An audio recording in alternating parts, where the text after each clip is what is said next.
मनीषर मन सब कामना आ बासनारे परिपूर्ण होइकी अच्छे।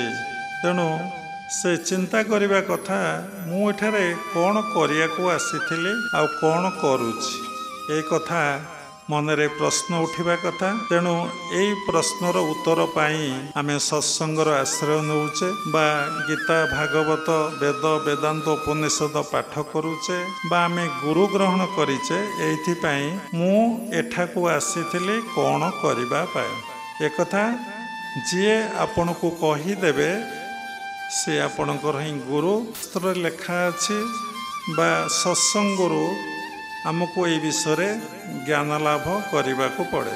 से लगी सत्संगर आयोजन आम तो दिने निश्चय चली जावा यही ध्रुव सत्य एवं गले पुणी दिने आसवा ए कथा आमर ज्ञान भितर नहीं।